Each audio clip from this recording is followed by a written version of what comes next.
Hello बच्चों, good morning.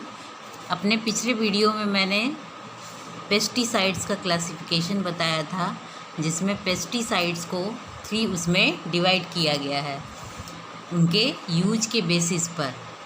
Insecticide, herbicide and fungicides. Insecticides में उनके केमिकल नेचर, स्ट्रक्चर के बेसिस पर उनको जो है 3 ग्रुप में डिवाइड किया गया है। मेन 3 ग्रुप में डिवाइड किया गया है, जिसमें फर्स्ट था ऑर्गेनो क्लोरीन इंसेक्टिसाइड्स, सेकेंड था ऑर्गेनो फास्फेट इंसेक्टिसाइड्स, जो कि पिछले वीडियो में पूरा बता चुके थे, और थर्ड है कार्बामेट इंसेक्टिसाइड्स। कार्बामेट इंसेक्टिसाइड्स जो है कार्बोनिक एसिड्स के एनालॉगस होते हैं और ये इंसेक्ट और पेस्ट पर बहुत ही इफ़ेक्टिव होते हैं। तो carbamate insecticides, these insecticides are analogues of carbonic acid which are very effective against many insects and pest. ये इंसेक्टिसाइड्स जो होते हैं कार्बामेट के जो डेरिवेटिव्स होते हैं, एनालॉगस होते हैं कार्बोनिक एसिड के, वो जो होते हैं इंसेक्ट और पेस्ट के अगेंस्ट बहुत ही इफ़ेक्टिव होते हैं। As compared to organophosphate derivatives, most of these compounds have a lower toxicity to mammalian systems. और ये कार्बामेट इंसेक्टिसाइड्स जो होते हैं ऑर्गेनोफॉस्फेट डेरिवेटिव्स की अपेक्षा ये जो है मैमेलियन सिस्टम के लिए लोअर टॉक्सिसिटी शो करते हैं, जबकि ऑर्गेनोफॉस्फेट जो होता है डेरिवेटिव वो मैमेलियन सिस्टम के लिए इससे अधिक टॉक्सिसिटी शो करता है। Carbamate insecticides are readily degraded in the environment and in a living system. Also they are easily detoxified and excreated. जो कार्बामेट इंसेक्टिसाइड्स होता है ये आसानी से इन्वायरमेंट में और लिविंग सिस्टम में आसानी से डिग्रेड किया जा सकता है और इनको जो है ईजिली जो है एक्सट्रैक्ट करके डिटॉक्सिफाइड किया जा सकता है। तो कार्बामेट इंसेक्टिसाइड्स जो होते हैं वो कार्बोनिक एसिड के एनालॉगस होते हैं, बहुत ही इंसेक्ट और पेस्ट के अगेंस्ट जो है बहुत ही इफ़ेक्टिव होते हैं, और ऑर्गेनोफॉस्फेट डेरिवेटिव्स की अपेक्षा मैमेलियन सिस्टम के लिए ये कम टॉक्सिक होते हैं। कार्बामेट इंसेक्टिसाइड जो होते हैं इन्वायरमेंट और लिविंग सिस्टम में आसानी से ईजिली जो है ये डिग्रेड हो जाते हैं और इनको एक्सट्रैक्ट करना, एक्सक्रिएट करना और डिटॉक्सिफाइड करना बहुत ही आसान होता है। Apparently, the insecticidal activity of most of these compounds is due to competitive inhibition of enzyme acetylcholine esterase, which catalyze breakdown of acetylcholine in the synaptic cleft between 2 nerve endings and at the neuromuscular junctions. ये जो carbamate insecticides होते हैं ये जो होते हैं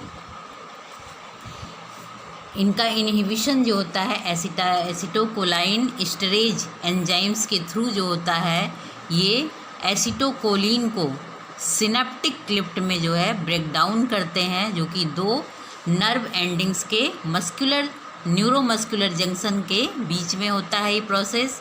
और ये जो है एसिटोकोलाइन एस्टरेज के थ्रू जो होता है एसिटोकोलिन को कैटालाइसिस करके ब्रेक डाउन कर देते हैं, जो कि ये प्रोसेस होती है सिनेप्टिक क्लिफ्ट के through.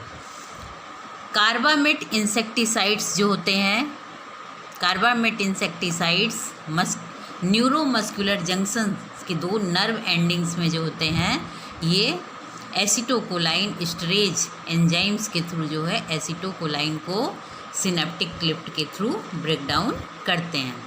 Carbamate insecticides block the conduction of nerve impulses through the synaptic clefts carbamate insecticide जो हैं वो नर्व इम्पल्सेस का कंडक्शन जो है वो सिनेप्टिक क्लिप्स के थ्रू ब्लॉक कर देते हैं, जिससे कि नर्वस सिस्टम डिस्ट्रॉय होता है और इंसेक्ट की डेथ हो जाती है।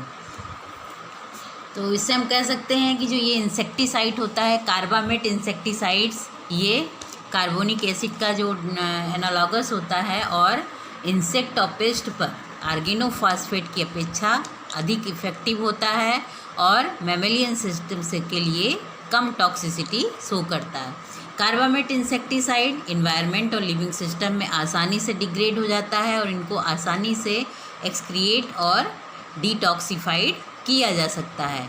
ये इसकी इंसेक्टिसाइडल एक्टिविटी जो होती है कंपाउंड की, ये कॉम्पिटिटिव एंजाइम इनहिबिशन, जो कि एंजाइम एसिटोकोलाइन एस्टरेज जो कि एसिटोकोलिन को कैटालिसिस करके ब्रेक डाउन करता है और सिनेप्टिक क्लिप्ट के थ्रू करता है, और टू नर्व एंडिंग्स जो होती हैं मस्कुलर न्यूरोमस्कुलर जंक्शन के बीच में करता है।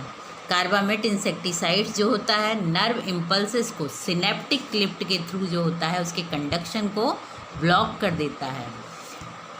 इस एपिसोड को हम टॉक्सिक गैस लीकेज जो कि भोपाल में हुआ था, टॉक्सिक गैस कार्बामेट इंसेक्टिसाइड्स का जो एक मेन एग्जाम्पल हम देखते हैं, टॉक्सिक गैस जो कि भोपाल एमपी में 3 दिसंबर 1984 में जो है मिथाइल आइसोसाइनेट जो लीक हुआ था उसके यूज पर। ये जो मिथाइल आइसोसाइनेट गैस थी भोपाल में MP on December 3, 1984 involved methyl isocyanate which is used in the manufacture of carbyl और सिवीन। ये जो भोपाल में ट्रेजिडी हुई थी एमपी में 3 दिसंबर 1984 को, उसमें जो है टॉक्सिक गैस मिथाइल आइसोसाइनेट जो लीक हुआ था, इन्वॉल्व थी ये गैस। ये जो है इसको जो है बनाने के लिए कार्बाइल और सेवीन जिसे हम कहते हैं उसका यूज किया जाता है। दो the cause of the tragedy is still surrounded in mystery, scientific explanation suggests that the accidental addition of water in methyl isocyanate storage tanks could be the cause of the tragedy। ये जो भोपाल मध्य प्रदेश में जो कि है 3 दिसंबर 1984 में जो toxic gas methyl isocyanate involve था, उस गैस को बनाने में जो है कार्बाइल और सेवीन का यूज होता है। कार्बाइल या सेवीन जो कि कार्बामेट इंसेक्टिसाइड्स है, इसमें जो है इस ट्रेजिडी को कॉज होने में सबसे बड़ा जो रीज़न था, जो मिस्ट्री थी, उसको साइंटिफिक एक्सप्लेनेशन दिया गया था कि ये एक्सीडेंट्स जो है मिथाइल आइसोसाइनेट का वाटर के साथ एडिशन होने के कारण जो है ये ट्रेजिडी हुई थी। मिथाइल आइसोसाइनेट जो है स्टोरेज टैंक में जो था वहाँ पर वाटर के साथ उसका एडिशन हुआ, जिसकी वजह से ये इतनी बड़ी दुर्घटना, इतनी बड़ी एक्सीडेंटल केस हुआ था। The manufacture of carbyl involve the following reactions. इसमें जो है कार्बाइल जो बनाया जाता है इंसेक्टिसाइड, उसमें जो है मिथाइल एमीन एंड फास्जीन, इनको जो है मिक्स करके जो है मिथाइल आइसोसाइनेट बनाया जाता है, और आइसोसाइनेट जो होता है फिर रिएक्शन करके जो है ये कार्बाइल का सिंथेसिस करता है।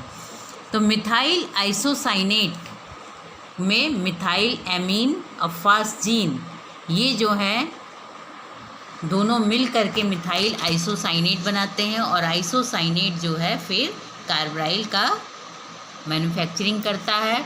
तो methyl isocyanate is stored with phosgene which prevents its polymerisation. ये जो है मिथाइल आइसोसाइनेट को स्टोर करने के लिए जो है फास्जीन के साथ स्टोर किया जाता है, जिसमें कि ये पॉलीमेराइजेशन को प्रिवेंट करता है। Addition of water causes phosgene to react with water molecules and produce hydrogen chloride. ये जब जो ये मिथाइल आइसोसाइनेट को स्टोर किया जाता है फॉस्जीन के साथ, ये जो है पॉलीमेराइजेशन को प्रिवेंट्स करता है।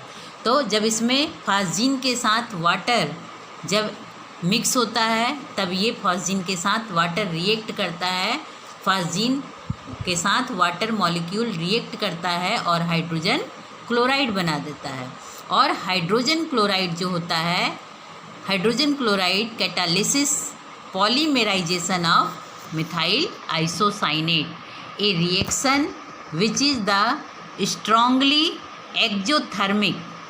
ये जो होता है हाइड्रोजन क्लोराइड, ये पॉलीमेराइजेशन के कैटालिसिस, मिथाइल आइसोसाइनेट के पॉलीमेराइजेशन का कैटालिसिस होता है। और ये रिएक्शन जो होता है इसको हम स्ट्रांगली एक्जोथर्मिक कह सकते हैं। Accidental addition of water triggered the reaction. जब इसके साथ वाटर मिक्स होता है तो ये बहुत ही एक्सीडेंटल रिएक्शन कॉज करता है। An enormous amount of heat was produced due to which thing went out of control। जब इनके साथ वाटर मिक्स होता है तब इसमें जो होता है बहुत सारी हीट निकलती है और जो है इनको कंट्रोल के बाहर हो जाती है। हीट इतनी ज़्यादा निकलती है, इतनी ज़्यादा वो होती है कि ये कंट्रोल नहीं किया जा सकता है। तो हम कह सकते हैं कि मिथाइल आइसोसाइनेट को स्टोर किया जाता है फॉस्जीन के साथ, जो कि पॉलीमेराइजेशन को प्रिवेंट करता है।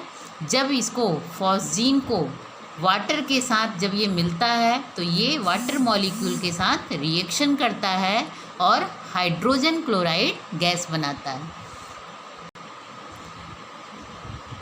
तो वाटर मॉलिक्यूल जो है फॉस्जीन के साथ रिएक्ट करके जो है हाइड्रोजन क्लोराइड गैस बनाता है। और हाइड्रोजन क्लोराइड गैस जो होता है वो मिथाइल आइसोसाइनेट के पॉलीमेराइजेशन के अगेंस्ट कैटालिसिस करता है और रिएक्शन करके ये रिएक्शन जो होता है स्ट्रांगली एक्जोथर्मिक होता है, यानी कि बहुत अधिक मात्रा में इसमें हीट निकलती है। Accidental addition of water triggered the reaction. और ये जो है वाटर के साथ रिएक्ट करना और बहुत ही ब्लास्ट करने वाली केस था, जिसमें कि इनॉर्मस हीट जो है प्रोड्यूस हुई और जिसको कि कंट्रोल करना नामुमकिन सा हो गया था। About 40 tons of methyl isocyanate was consequently released. इसमें जो है लगभग 40 टन्स मिथाइल आइसोसाइनेट जो है रिलीज हुई थी। Methyl isocyanate is an extremely reactive poisonous and volatile chemical with a capacity to penetrate living systems. ये मिथाइल आइसोसाइनेट्स जो है लगभग 40 टन्स जो है रिलीज हुई थी। और मिथाइल आइसोसाइनेट जो है एक्सट्रीमली रिएक्टिव होती है, पॉइजनस होती है और जो कि वोलेटाइल कंपाउंड्स होता है, वोलेटाइल केमिकल होता है जो कि लिविंग सिस्टम में पेनिट्रेट करने की कैपेसिटी रखता है। बहुत इफ़ेक्टिव, बहुत ही रिएक्टिव, बहुत ही टॉक्सिक, पॉइजनस और वोलेटाइल कंपाउंड्स होता है मिथाइल आइसोसाइनेट, और लिविंग सिस्टम को पेनिट्रेट करके उसको टॉक्सिसिटी फैला सकता है। The damages caused in the living organisms, particularly in the biological membrane systems, are irreversible. The tragic incidents left about 2,890 people and 3,000 cattle, goats and other animals dead, while 2 lakh were affected with its chronic poisoning।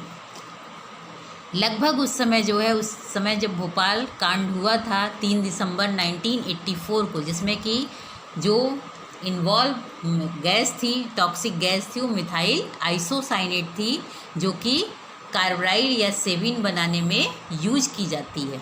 और इसमें जो है इस tragedy का main reason जो था methyl isocyanate का water के साथ रिएक्शन करना, क्योंकि मिथाइल आइसोसाइनेट जो होता है मिथाइल एमीन और फॉस्जीन के थ्रू बनता है, जो कि फॉस्जीन जो होता है पॉलीमेराइजेशन को रोकता है, और ये वाटर के साथ मिल करके जो है फॉस्जीन रिएक्शन करता है वाटर मॉलिक्यूल के साथ, और हाइड्रोजन क्लोराइड रिलीज होती है। और हाइड्रोजन क्लोराइड जो होता है वो मिथाइल आइसोसाइनेट के पॉलीमेराइजेशन की कैटालिसिस करता है, और ये एक्शन जो होता है स्ट्रांगली एक्जोथर्मिक होता है। इसी कारण ये जब वाटर के साथ रिएक्शन करता है तो ट्रिगर कर दिया रिएक्शन, और बहुत ही अधिक मात्रा में हीट प्रोड्यूस हुई, जिसके कारण कि ये आउट ऑफ कंट्रोल हो गया। और लगभग उस समय जो है 40 टन्स मिथाइल आइसोसाइनेट रिलीज हुई थी। और मिथाइल आइसोसाइनेट जो होता है एक्सट्रीमली रिएक्टिव होती है, बहुत ही पॉइजनस होती है, और वोलाटाइल कंपाउंड जो होता है ये केमिकल होता है जो कि लिविंग सिस्टम में पेनिट्रेट करने की कैपेसिटी रखता है। उस समय भोपाल केस में जो है भोपाल का जो ट्रेजिडी हुई थी उसमें जो है लगभग इस ट्रेजिडी में लगभग 2890 पीपल 3000 कैटल्स गोट्स और एनिमल्स जो है डेड हो गए थे। लगभग 2 लाख लोग इससे जो है क्रोनिक पॉइजनिंग से अफेक्टेड हो गए थे, जो कि कार्बामेट इंसेक्टिसाइड के थ्रू हुआ था। इससे हम कह सकते हैं कार्बामेट इंसेक्टिसाइड्स जो होता है बहुत ही टॉक्सिक होता है, मैमेलियन सिस्टम के लिए थोड़ा सा ऑर्गेनोफॉस्फेट की अपेक्षा कम टॉक्सिक होता है। और ये जो होते हैं कार्बराइल सेविन, ये जो है बहुत अधिक इफ़ेक्टिव इंसेक्टिसाइड्स होते हैं। इसके कुछ मेन इम्पॉर्टेंट क्या जो है इंसेक्टिसाइड्स होते हैं,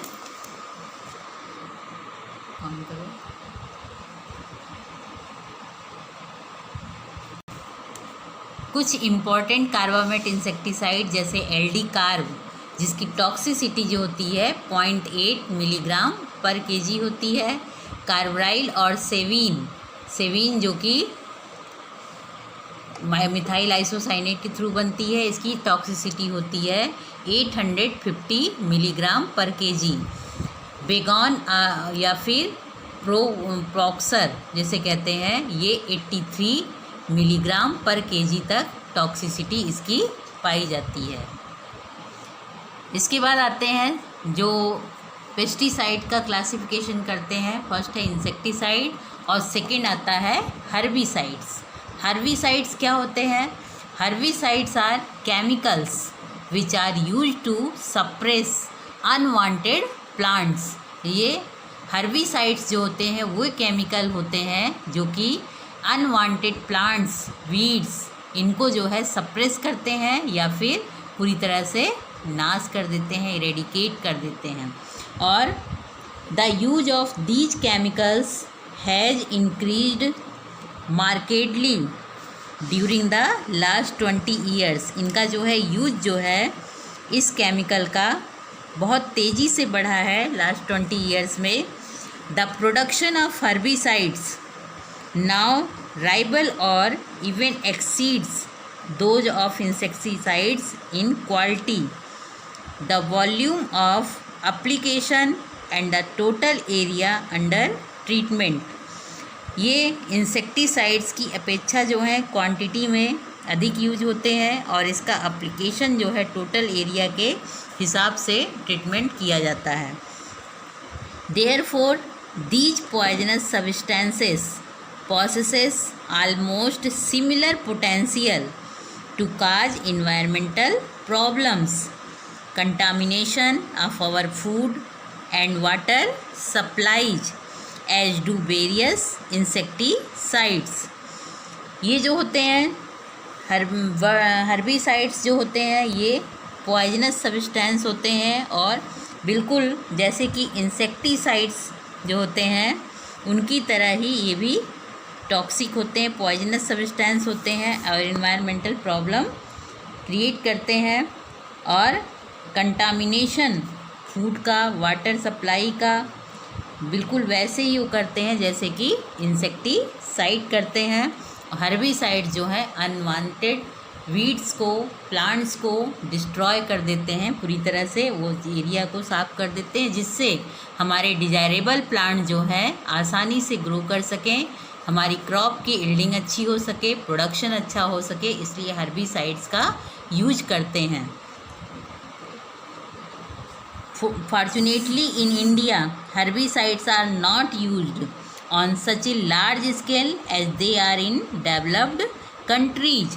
यहाँ पर हमारी कंट्री में या इंडिया में जो है डेवलप कंट्री की अपेक्षा हर्बिसाइड्स का यूज जो है बहुत ही कम किया जाता है, और डेवलप कंट्रीज़ में इनका लार्ज स्केल पर जो है हर्बिसाइड्स का यूज किया जाता है।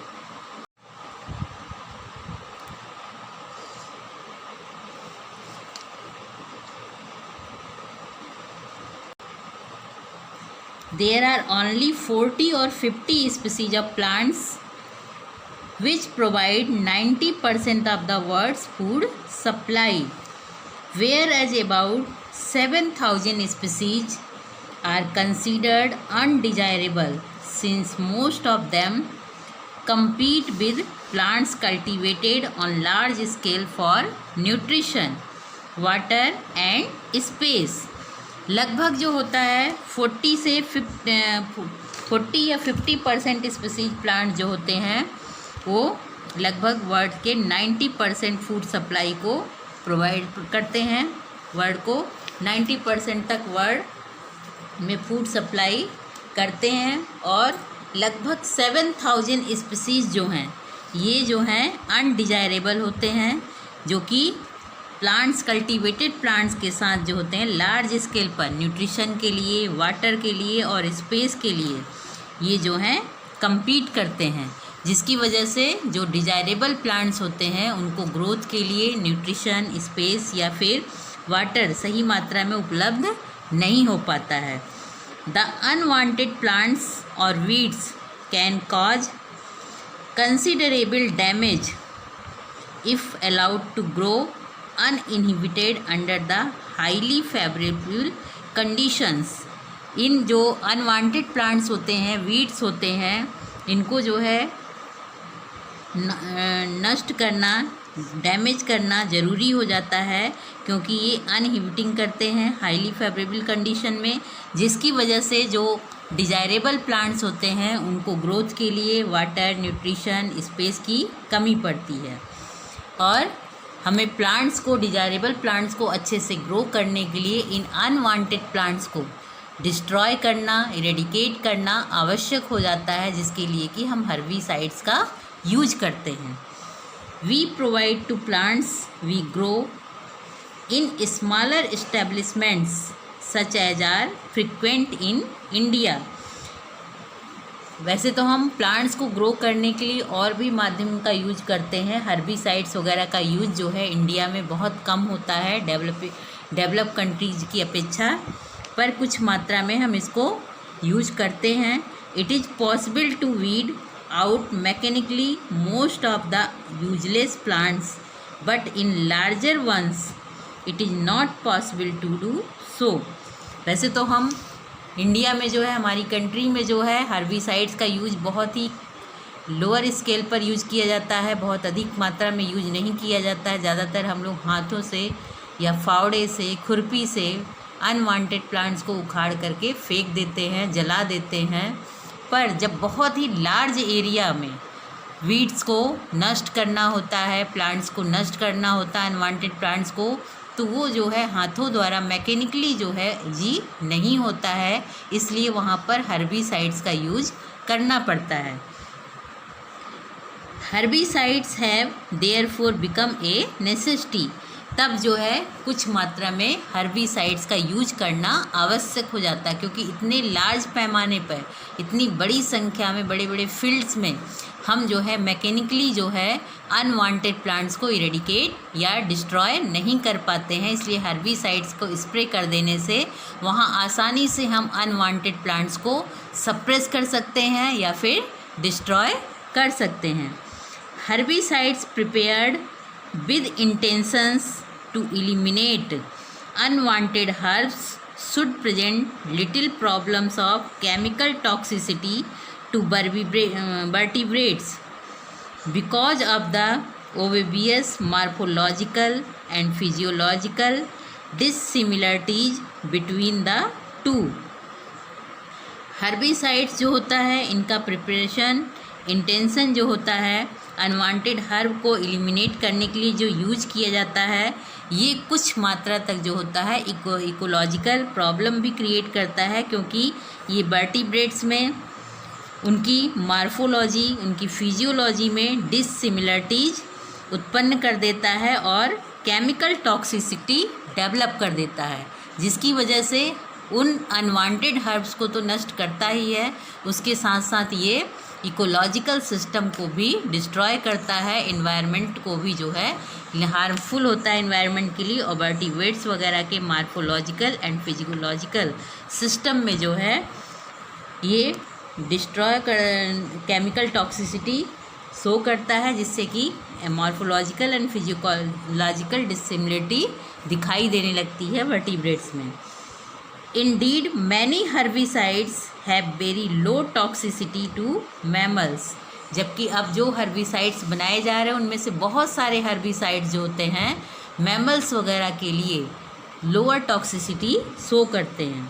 However, there are some herbicides which are extremely toxic to higher animals, including mans. लेकिन कुछ हर्बिसाइड्स जो होते हैं वो हायर एनिमल्स में, ह्यूमन बींग्स में बहुत अधिक एक्सट्रीमली टॉक्सिसिटी जो है उत्पन्न कर देते हैं, जिससे कि इन हर्बिसाइड्स को यूज करने पर एक तो अनवांटेड हर्ब्स तो नष्ट होते हैं, लेकिन साथ साथ जो है इकोलॉजिकल बैलेंस भी डिस्टर्ब हो जाता है. इस तरह से हम कह सकते हैं कि हर्बिसाइड्स जो होते हैं, हर्बिसाइड्स वो केमिकल्स होते हैं जो कि अनवांटेड प्लांट्स को सप्रेस करते हैं या फिर एलिमिनेट करते हैं. इनका जो है केमिकल कंस्टिट्यूशन जो है प्रोडक्शन हर्बिसाइड्स का जो है इंसेक्टिसाइड्स के थ्रू ही होता है, और ये जो है लार्ज एरिया ट्रीटमेंट के लिए यूज किए जाते हैं, क्योंकि थोड़े से एरिया में हम ट्रीटमेंट मैकेनिकली भी कर सकते हैं. लार्ज एरिया में यूज किए जाने पर इनके जो है इकोनॉमिकल, इन्वायरमेंटल प्रॉब्लम और फूड का कंटामिनेशन, वाटर सप्लाई का कंटामिनेशन ठीक उसी तरीके से ये हर्बिसाइड्स करते हैं जैसे कि इंसेक्टिसाइड्स इन सब के लिए टॉक्सिक होते हैं और कंटामिनेटेड करते हैं. इसलिए इंडिया में जो है डेवलप कंट्रीज़ की अपेक्षा जो है हर्बिसाइड्स का यूज़ जो है बहुत ही कम किया जाता है, और लगभग जो स्थिति है पूरे वर्ल्ड की वो 40 से 50% प्लांट्स ही जो हैं पूरे वर्ल्ड में फूड सप्लाई करते हैं 90% तक, जबकि 7000 स्पीसीज जो हैं वो अनडिजायरेबल होते हैं, और ये केवल प्लांट्स के साथ वाटर के लिए, न्यूट्रिशन के लिए, स्पेस के लिए जो होता है लार्ज स्केल पर जो है ये compete करते हैं, कंपटीशन करते हैं, जिसकी वजह से जो डिजायरेबल प्लांट्स होते हैं उनका प्रोडक्शन या ग्रोथ प्रभावित होता है, जिसलिए कि अनवांटेड प्लांट्स को डिस्ट्रॉय करने के लिए, एलिमिनेट करने के लिए हर्बिसाइड्स का यूज आवश्यक हो जाता है.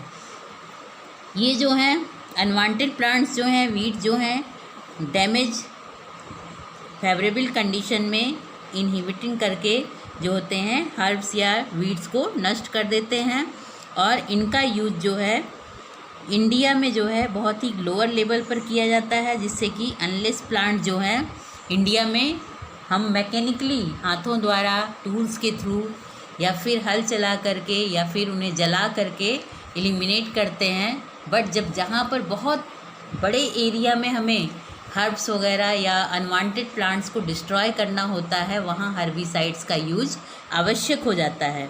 हर्बिसाइड्स जो हैं अनवांटेड हर्ब को तो डिस्ट्रॉय करते ही हैं, उसके साथ साथ ये वर्टिब्रेट्स और ह्यूमन बींग्स वगैरह के लिए भी उनके मार्फोलॉजिकल और फिजियोलॉजिकल डिससिमिलरिटी जो है उत्पन्न कर देता है, जिससे कि उनमें केमिकल टॉक्सिसिटी डेवलप हो जाती है, और ये जो हैं यूजलेस जो हैं प्लांट्स बहुत अधिक मात्रा में ग्रो करते हैं, जिससे कि डिजायरेबल प्लांट्स को ग्रो करने के लिए फेवरेबल इन्वायरमेंटल कंडीशन नहीं मिल पाता है, जिसके लिए कि हर्बिसाइड्स का यूज करना आवश्यक हो जाता है। इसलिए जो है कुछ हर्बिसाइड्स जो होते हैं हायर एनिमल्स के लिए, ह्यूमन बींग्स के लिए एक्सट्रीमली टॉक्सिक होते हैं। कुछ कॉमन या इम्पॉर्टेंट हर्बिसाइड्स के जो हैं यूज किए जाते हैं, उनकी जो नाम है, जो कॉमन और इम्पॉर्टेंट हर्बिसाइड्स हैं, जैसे कि क्लोरोफेनो ऑक्सीसिटिक एसिड, इनमें जो है 2,4-D ये हर्बिसाइड्स है, जिसकी टॉक्सिसिटी जो होती है 300 to 1,000 मिलीग्राम पर केजी होती है। और 2,4,5-T ये जो है हर्बिसाइड, इसकी टॉक्सिसिटी जो होती है 300 to 1,000 मिलीग्राम पर केजी होती है। डाइनाइट्रोफिनॉल्स, इसके जो हर्बिसाइड्स बनाए जाते हैं, जो DNOC, ये जो है 30 मिलीग्राम पर केजी तक टॉक्सिसिटी इनकी पाई जाती है। और डाइनोसेप की टॉक्सिसिटी जो होती है 30 मिलीग्राम पर केजी तक होती है। और जो बाईपैरिडाइल्स की बनाई जाती हैं हर्बिसाइड्स, उनके जैसे पायराक्वेट की टॉक्सिसिटी जो होती है 70 to 125 मिलीग्राम पर केजी तक होती है। डाइक्यूएट, इसकी जो है टॉक्सिसिटी अबाउट 400 मिलीग्राम पर केजी तक होती है। और जो यूरिया के सब्स्टिट्यूटेड होते हैं, जैसे कि मोनोरान की टॉक्सिसिटी जो होती है 3,000 से 5,000 मिलीग्राम पर केजी तक होती है। और डाईयूरोन की टॉक्सिसिटी जो होती है 3,000 to 5,000 मिलीग्राम पर केजी तक होती है। ट्राईएजीन के डेरिवेटिव्स में कुछ हर्बिसाइड्स होते हैं, जैसे सिमाजीन, ये इनकी टॉक्सिसिटी जो होती है अबाउट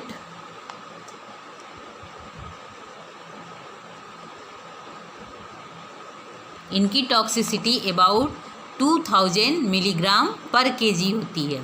और एट्राजीन, इसकी टॉक्सिसिटी जो होती है अबाउट 100 मिलीग्राम पर केजी तक होती है।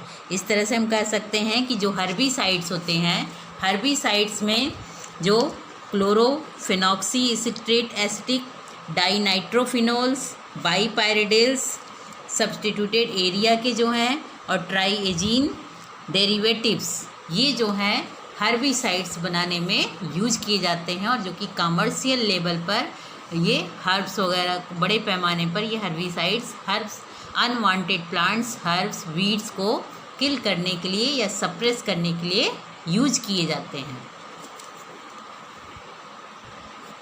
पेस्टिसाइड्स में थर्ड कैटेगरी आती है फंजीसाइड्स की। फर्स्ट इंसेक्टिसाइड, सेकेंड हर्बिसाइड और थर्ड होते हैं फंजीसाइड्स।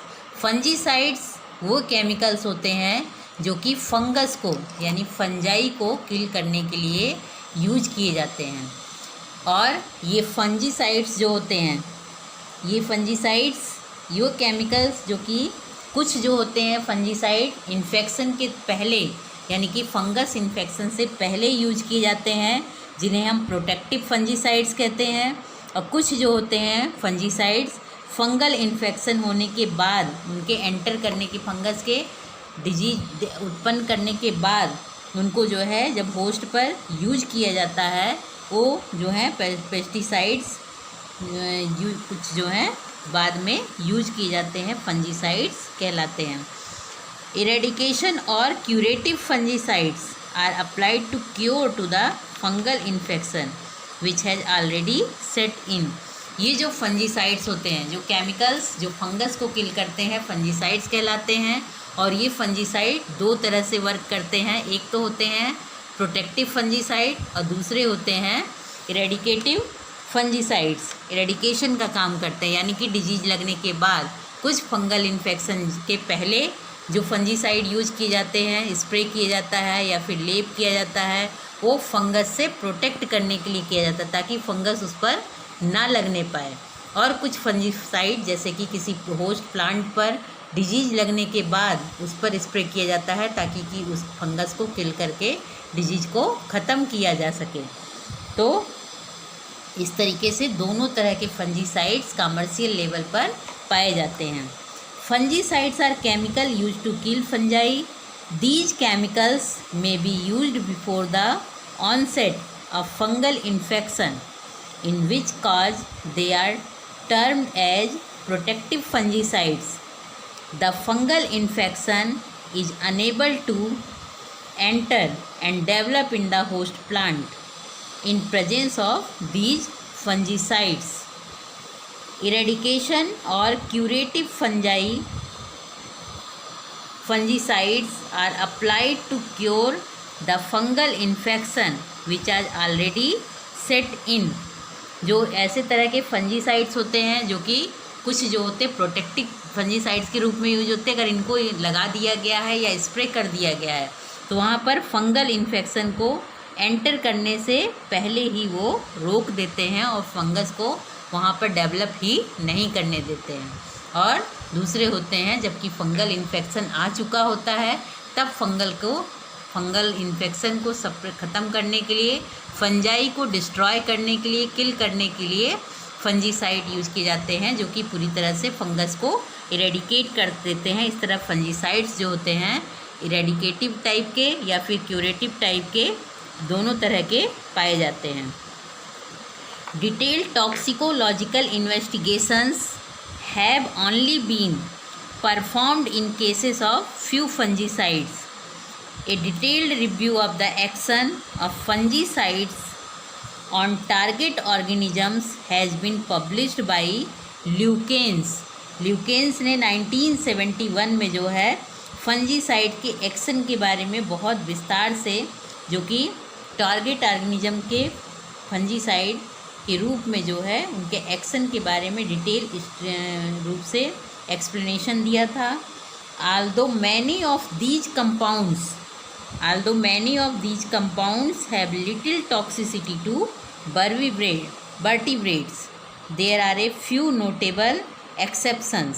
कुछ जो होते हैं इसमें से फंजीसाइड्स जो कि वर्टिब्रेट्स के लिए जो होता है कम टॉक्सिक होते हैं और compounds containing mercury have caused great concern many times. Consumption of grains treated with organomercurals has resulted in many deaths and permanent neurologic disability in humans in Pakistan and Iraq and other countries, जिसको कि hoc ने 1963 में बताया था कि जो mercury से बने हुए कंपाउंड्स के जो फंजीसाइड्स होते हैं वो फंजीसाइड मर्क्यूरल फंजीसाइड जो होते हैं बहुत अधिक इफ़ेक्टिव होते हैं ह्यूमन बींग्स के ऊपर। और ये जो हैं जब इस ग्रेन से जिस पर कि ये स्प्रे किया जाता है उस ग्रेन का जब कंजप्शन होता है और जिस पर कि मर्क्यूरल फंजीसाइड से ट्रीटेड किया जाता है उस पर जो है उनका खाने वाले ह्यूमन बींग्स पर उनकी डेथ और न्यूरोलॉजिकल डिसेबिलिटी पाई जाती है, जो कि पाकिस्तान, इराक और अदर कंट्रीज़ में देखी गई है। इसको हॉक ने 1963 में रिपोर्ट किया था। सम ऑफ द इम्पोर्टेंट फंजीसाइड्स जो हैं जिसका जनरल यूज किया जाता है आज के समय में वो कुछ फंजीसाइड्स हैं, जैसे कि डाईथायोकार्बामेट्स के बने हुए, जिसमें फर्स्ट आता है डाईथायोकार्बामेट। ये जो है मिडिल टॉक्सिसिटी मैमेलियंस में इकोसिस्टम में शो करता है। और दूसरा होता है डाईथायोकार्बामेट्स, ये जो है ये भी मिडिल टॉक्सिसिटी मैमल्स में शो करता है। कुछ फंजीसाइड जो होते हैं एरोमेटिक्स के सब्स्टिट्यूटेड होते हैं, जैसे कैप्टॉन और दूसरा होता है फॉपलेट। ये दोनों जो हैं ब्रॉड स्पेक्ट्रम के फंजीसाइड्स होते हैं जो कि एरोमेटिक्स के सब्स्टिट्यूटेड होते हैं। इनकी टॉक्सिसिटी जो होती है 9000 से, कैप्टॉन की टॉक्सिसिटी 9000 से 12500 मिलीग्राम पर केजी तक होती है। और एरोमेटिक्स के सब्स्टिट्यूटेड में दूसरा फंजीसाइड्स होता है फॉपलेट। फॉपलेट जो होती है इसकी टॉक्सिसिटी जो होती है 10,000 मिलीग्राम पर केजी तक होती है। और कुछ होते हैं एरोमेटिक्स कब सब्स्टिट्यूटेड जो कि पेंटाचल और ओफेनॉल, इनकी पेंटाचल या ओफेनॉल की टॉक्सिसिटी जो होती है 30 मिलीग्राम पर केजी से 100 मिलीग्राम पर केजी तक टॉक्सिसिटी इनकी पाई जाती है। दूसरे होते हैं पेंटाक्लोरीन, ट्रोबेंजीन, पेंटाक्लोरीन ट्रोबेंजीन, इसकी टॉक्सिसिटी होती है 1200 मिलीग्राम पर केजी से लेकर के 1650 मिलीग्राम पर केजी तक इसकी टॉक्सिसिटी पाई जाती है। और एरोमेटिक्स सब्स्टिट्यूटेड में तीसरे टाइप के होते हैं हेक्साक्लोरोबेंजीन। हेक्साक्लोरोबेंजीन जिसकी की टॉक्सिसिटी जो है 3500, हेक्साक्लोरोबेंजीन की टॉक्सिसिटी जो होती है 3500 से लेकर के 4000 मिलीग्राम पर केजी तक होती है। और हेक्साक्लोरोबेंजीन की जो केमिकल स्ट्रक्चर होता है इस टाइप का होता है। और ये जो है हेक्साक्लोरोबेंजीन और कैप्टान, फॉपलेट, डाईथायोकार्बामेट, ये जो हैं डाईइथाइल थायोकार्बामेट, ये सभी जो हैं ब्रॉड स्पेक्ट्रम के फंजीसाइड्स होते हैं। ये फंजीसाइड्स फंगस को तो किल करते हैं, उनको नष्ट कर देते हैं, उसके साथ साथ जो है ये जो है इकोसिस्टम को भी कुछ हद तक प्रभावित करते हैं। तो इनके क्लासिफिकेशन में, पेस्टिसाइड के क्लासिफिकेशन में इनके स्ट्रक्चर, केमिकल नेचर या स्ट्रक्चर के बेसिस पर जो क्लासिफिकेशन होता है वो थोड़ा सा डिफ़िकल्ट होता है। बट इनके यूजेज के बेस पर किस टाइप के पेस्ट को ये किल कर रहे हैं, इरेडिकेट कर रहे हैं, उनके बेसिस पर मेनली जो होते हैं हम 3 टाइप्स में डिवाइड कर सकते हैं। इंसेक्टिसाइड्स जो कि इंसेक्ट को किल करते हैं, हर्बिसाइड्स जो अनवांटेड प्लांट्स को ख़त्म कर देते हैं, किल कर देते हैं, और थर्ड टाइप के होते हैं फंजीसाइड्स जो कि फंगस को किल कर देते हैं और सप्रेस कर देते हैं। इस टाइप के केमिकल्स कहलाते हैं fungicides. That's all, thank you.